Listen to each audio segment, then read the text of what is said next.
Hello everyone, আজকে আমরা বানাবো মুড়ির পোলাও। সবথেকে প্রথম আমরা ডালকে পেস্ট করে নিয়েছি। এখানে নিয়ে নিয়েছি মসুর ডাল আর দিয়ে দিয়েছি পেঁয়াজ। আপনারা ধনেপাতা থাকলে ধনেপাতা, কারি পাতা থাকলে কারি পাতা আর দিয়ে দিবেন পরিমাণ মতো নুন, হলুদ গুঁড়ো দিয়ে এইভাবে করে ডালের পকোড়াগুলো আমরা আগে বানিয়ে নেব।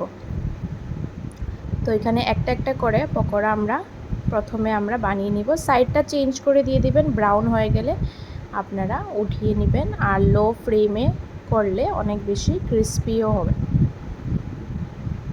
তো এইভাবে করে আমরা এখন সাইডটা চেঞ্জ করে দিয়ে দিয়েছি।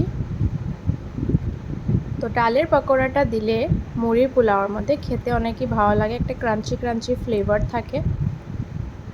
এই যে আমাদের পকোড়া হয়ে গেছে রেডি। আর আমরা একটা অমলেটও বানিয়ে রেখেছিলাম, যেটা আমাদের পরের দিকে লাগবে।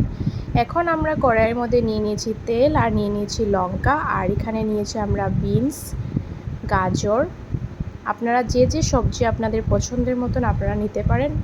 আর নিয়ে নিয়েছি টমেটো, আর পরিমাণ মতো দিয়ে দিয়েছি নুন আর হলুদ গুঁড়ো আর লঙ্কার গুঁড়ো।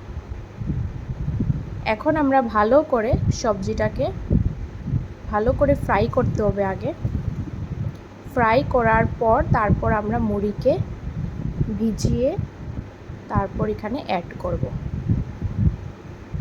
এইভাবে করে যখন এই রকম দেখতে যখন হয়ে যাবে আমাদের সবজিগুলো, আমাদের কাছে ছিল পেঁয়াজ অল্প ভাজা, তো আমরা ভাজা পেঁয়াজও অ্যাড করে দিয়েছি।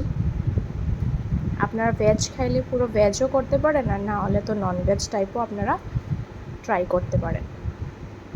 এখানে আমরা মুড়ি দিয়ে দিচ্ছি। মুড়িকে অল্প সামান্য জল দিয়ে আমরা ভিজিয়ে নিয়েছিলাম। এখন আমরা যে আগে অমলেট করে রেখেছিলাম ওই অমলেটকে ভুজির মতন করে দিয়ে দিয়েছি। এখন আমরা ভালো করে মিক্স করে নিব। এই মুড়ি পোলাওটা সন্ধ্যের চার মধ্যে বা ব্রেকফাস্টের মধ্যে খেয়ে দেখবেন, অনেক ভালো লাগে। আর আমাদের এইভাবে মুড়ির পোলাও হয়ে গেল রেডি।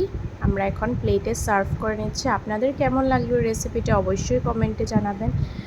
আর নতুন হলে ভিডিওটা লাইক করে শেয়ার করে দিবেন আর সাবস্ক্রাইব করে দিবেন, তাকে আপনাদের কাছে আমাদের আরও ভিডিওস আসতে থাকে। আর আপনাদের কোনো রেসিপি যদি চাই তাহলে আপনারা কমেন্টে লিখতে পারেন, তো আমরা চেষ্টা করব রেসিপিটা আপনাদের জন্য নিয়ে আসা। তো দেখা হচ্ছে নেক্সট আরেকটা রেসিপি ভিডিও নিয়ে। তত সময়ের জন্য ভালো থাকুন সবাই, সুস্থ থাকুন, টাটা।